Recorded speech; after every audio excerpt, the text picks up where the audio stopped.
You stay out there because the baby's crying is too loud. I, holding the baby, was dragged by my husband and pushed out onto the balcony on a cold winter night.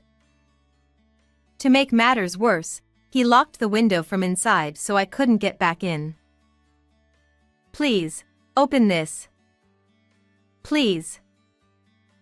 Ignoring my pleading as I banged on the window, my husband gulped down his whiskey and went straight into the bedroom, leaving me stranded.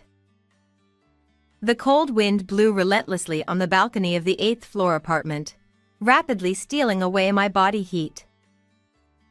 At this rate, my baby's in danger. Perhaps sensing my anxiety, my child cried even louder and more desperately. The more I thought about what would happen next, the more overwhelmed I felt by a sense of unease. My name is Nancy, 33 years old. I got married to my husband Jason, who is the same age as me, 4 years ago, and we just had a baby boy 6 months ago. Our relationship was very good until I got pregnant, but around the time I reached 5 months of pregnancy, my husband's attitude suddenly turned cold. Recently, we've been constantly arguing, and my husband keeps berating me at every opportunity. Today, when my husband came home, he blamed me for being tired from childcare and taking a nap. It's your duty as a wife to stay awake and wait for me until I come home. Have some awareness that you're being supported. You're useless because you can't even earn any money. But it's already past 2 in the morning. It's impossible to stay awake until this late. I couldn't bear to hear these words anymore. But just as I retorted, our 6-month-old baby started crying, and no matter how much I tried to soothe him, he wouldn't stop crying. Hush, be quiet. Stay out there. My husband suddenly pushed me out onto the balcony while I was holding the baby, and he locked the door behind me. No matter how much I knocked on the window, my husband, who had gone back to the bedroom, didn't return. Moreover, I was only wearing pajamas with a cardigan on top, and without my phone, I couldn't even call for help. Moreover, we were on the 8th floor of the apartment building, so it was impossible for me to descend on my own. My baby was crying even more in this situation. I can't stay out here in the cold wind like this forever. Worried more about my baby's health than my own, I searched for something to shield us from the wind. Finding a blue tarp in a storage box on the balcony, I used it to huddle with my baby, enduring the cold. As if sensing my anxious feelings, my baby continued to cry, his voice echoing in the cold air. I resigned myself to endure until morning when my husband would hopefully be in a better mood, but I couldn't stop shivering from the cold. As drizzle began to fall and the possibility of snow loomed, my head started to feel foggy. I can't.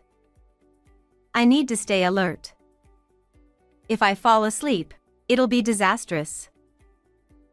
I slapped my cheeks to snap out of it, but gradually, my consciousness started to fade. At that moment, I suddenly heard a voice calling out to me. "Is that you, Nancy?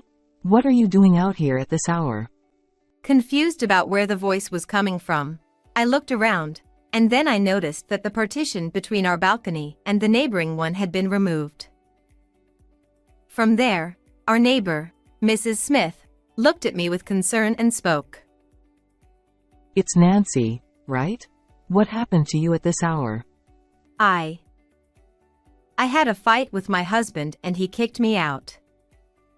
He locked the door, so I can't get back in. "What? That's awful to do in the middle of winter. Come on over to my place. It's a good thing I haven't fixed the partition yet." Mrs. Smith removed all the cardboard he had used to cover the hole, making a gap big enough for even an adult to squeeze through. "But isn't it a bother for you at this late hour?" "That's not the point. First, hand over the baby to me." I entrusted the baby to her outstretched hand, and then, Taking advantage of her kindness, I also went over to her place. Upon entering the room, she warmly wrapped my baby in a soft, warm blanket. To my surprise, my baby, who had been crying just moments ago, became quiet as if nothing had happened and soon began to breathe softly in his sleep. He must have felt relieved by the warmth. Nancy, please make yourself comfortable and relax. Yes, thank you very much. I'm sorry for intruding in the middle of the night. It was definitely past 2 o'clock when I had argued with my husband. The clock on the wall was showing 3:30. It seemed like I had been on the balcony for about an hour, and my body felt completely chilled, with my limbs tingling as if they were numb. Your baby seems fine. I work night shifts regularly, so I'm used to being up at this hour. Don't worry, just stretch out and relax.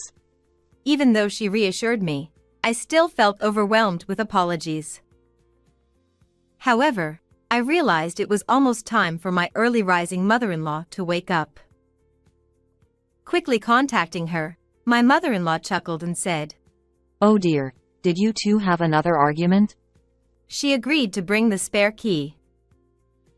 While waiting for my mother-in-law to arrive, I poured out the events to Mrs. Smith as she inquired. I recounted how my husband's attitude suddenly changed after our child was born, how he shouted at me for not being able to handle household chores despite being a stay-at-home mom, and how he blamed me when the baby cried at night even though he did nothing. She listened earnestly, nodding along with empathy. I feel like I'm failing as a mother, always tired and unable to keep up with the housework. You've been through a lot. You're doing your best. Accustomed to always being blamed by my husband, I had convinced myself that I was at fault. The words "it's not your fault" brought tears to my eyes. At that moment, we heard a soft knocking at the front door. Glancing at the clock, it was nearing 4 o'clock, so it must have been my mother-in-law driving over with the spare key. Mrs. Smith invited my mother-in-law inside, who repeatedly bowed to Mrs. Smith and handed her vegetables freshly picked from her garden. "I'm truly sorry for getting involved in my son's marital disputes." When my mother-in-law asked for the reasons, I recounted everything that had happened. Her face turned crimson with anger as she listened. "Who do you think is providing you with food to eat?" That's because of Jason. "That's not it. I'm mad at my son. It's inconceivable for him, who can't even cook rice or do household chores, to look down on a stay-at-home mom." Huh? "Jason can't even manage a decent life on his own, can he? And blaming yourself for the baby crying at night, even though it's unavoidable, and leaving him on the balcony. It's pitiful, even for my own grandchild." I'm about to explode with anger. I felt relieved when I realized that my mother-in-law was on my side, not my husband's. Just then, she stood up abruptly and declared her intention to wake Jason up and give him a piece of her mind. She marched off with determination, but I quickly grabbed her arm to stop her. In about an hour, it'll be time for Jason to wake up. I feel like waking him now might backfire and make him even more grumpy in the morning, I explained. My husband, who usually had a hard time getting up, was extremely irritable in the mornings. I didn't want to force him awake and risk making him even more upset. After hearing my explanation, my mother-in-law reluctantly relented. Oh, it's snowing for the first time this year. I noticed how eerily quiet it was outside, then saw the snow starting to fall gently, lightly dusting the ground. Just the thought of what could have happened if my baby and I had stayed out on the balcony sent shivers down my spine. As it was nearing the time for my husband to wake up, I entrusted my baby to Mrs. Smith and used the spare key to enter the house with my mother-in-law. However, when it was the usual time for my husband to be up and brushing his teeth, he was nowhere to be found in the bathroom. Is he still sleeping? Jason. Get up soon. My mother-in-law exclaimed. She loudly opened the bedroom door and flipped the duvet, but there was no sign of him. Despite searching the bedroom, bathroom, and toilet, he was nowhere to be found. His suit and shoes were still there, so it didn't seem like he had already gone to work. Where could he have gone? This is strange, I replied. Oh my God. Suddenly, my mother-in-law, while casually opening the curtains on the balcony side, let out a loud scream. I rushed over to find her pointing at the blue tarp I had covered myself with earlier, her mouth agape. I could see a pair of feet protruding from underneath. What? No way. I cautiously lifted the blue tarp to reveal my husband lying there in nothing but his underwear. What? Why is he on the balcony? Could it be? My mother-in-law began. She explained that before going to the neighbor's house, she had briefly entered our room. At that time, she noticed that the balcony window was open, so she closed it and locked it. But I don't remember seeing Jason there at that time, so why? My mother-in-law repeatedly called out to my husband. Wake up. But he seemed to be unconscious. We decided to cover him with a blanket to keep him warm while we waited for the ambulance to arrive. Oh, I need to let his work know he won't be coming in. I reached for my husband's phone nearby, but it was locked, and I couldn't open it. Oh, if it's fingerprint recognition, you can do this. My mother-in-law said. She grabbed Jason's hand and quickly unlocked the phone using his fingerprint. What is this? The screen of the phone was left open with line messages, showing a lovey-dovey exchange with a person. And his mistress turned out to be my friend Amy. Going back, their relationship started 6 months ago. It coincided with the time when I entered the midterm of my pregnancy and my husband's attitude turned cold. Not only that, but the photo folder was filled with affectionate pictures. So that's what's been going on. I can't believe they're still carrying on with it. A feeling of unforgiveness bubbled up inside me. And to think that the person my spouse cheated with was my friend. My mother-in-law said, Honestly, what's this child up to? Let's make them reflect thoroughly. With that, she smirked and shared a secret plan with me. My husband, who was urgently transported by ambulance, underwent various tests and treatments. After a while, he regained consciousness but was advised to stay hospitalized for a few days just to be safe. Huh? Where am I? He asked upon waking up, looking around puzzled. When I explained why he was here, he suddenly became angry. You disappeared from the balcony, so I was worried you might have fallen down or something. I went to look and slipped, hitting my head. Next thing I knew, the balcony window was closed. It was snowing, and I was freezing cold. What were you going to do if I had gone to the other side? I couldn't help but think how foolish it was for my husband, who has a habit of sleeping in just his underwear after drinking, to go out onto the balcony without anything on. You locked the balcony door as revenge, didn't you? No, that was your mother. You collapsed, and she probably locked it without realizing you were out there. Huh? My mom? Since you couldn't get back inside, I asked your mother to bring the spare key. My husband was quite surprised by his mother's involvement. He kept grumbling about being lectured later or feeling embarrassed if the news spread among relatives. Come to think of it, how did you end up off the balcony? Mrs. Smith next door noticed and helped me. You never even bother to bring in the laundry, so you probably didn't realize the balcony divider was broken. Huh? So when she asked why you were on the balcony at midnight, I spilled the whole story. As the realization sank in, my husband's face twisted into a furious expression, resembling something close to a demon. He muttered things like, "Damn it, you're joking, you bitch. or, Remember this later." I responded by thrusting his phone toward him.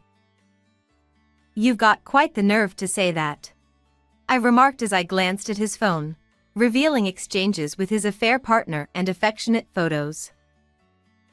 Jason's face turned pale, his expression shifting to one of concern as he gulped. "Not only can I not forgive you for cheating, but to also have relations with my friend is beyond belief."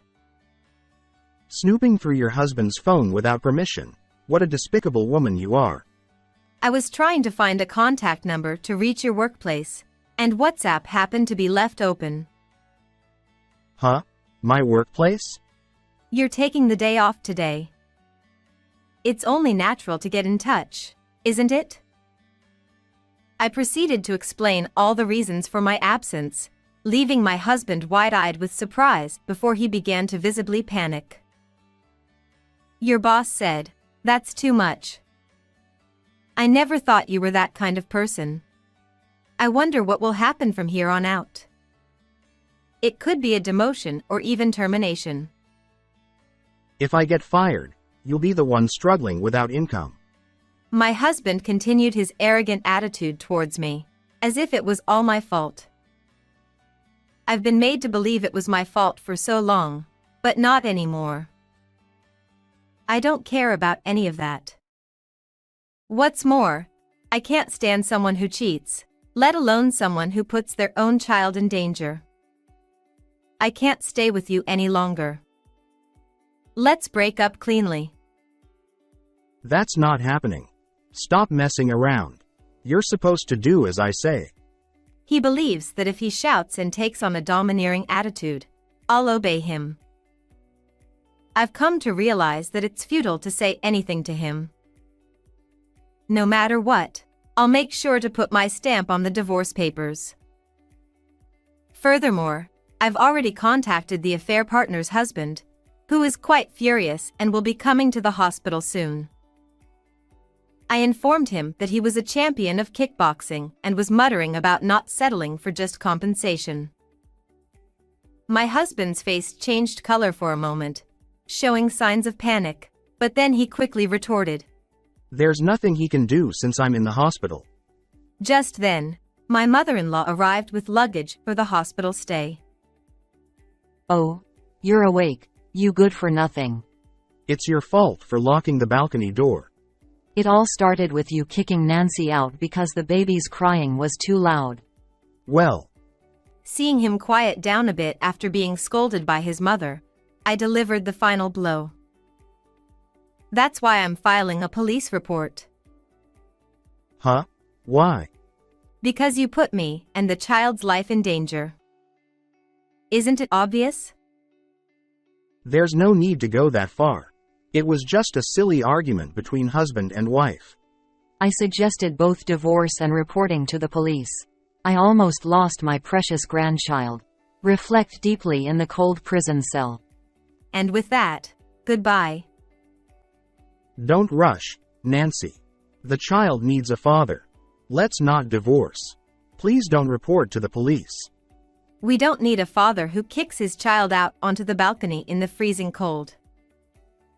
I don't want to go to prison. Spare me, please. Ignoring my husband's crying pleas, I went straight to the police to file a report. After being discharged from the hospital, my husband was arrested by the police, and a verdict is expected to be delivered soon. Considering the severity of his actions, there's no doubt he'll face serious charges. Naturally, he was fired from his job. Once the divorce was finalized, I received property division and compensation for his infidelity from Jason. As a result, he's left with nothing. I also demanded $20,000 in compensation from his affair partner. Apparently, she divorced her husband as well. I'm currently living back at my parents' house with my son. With the absence of my husband, who used to be constantly irritable, my son has been smiling more often. He's thrilled whenever I take him to visit my mother-in-law's place. To protect this adorable smile, I'll continue to shower him with love and raise him with care.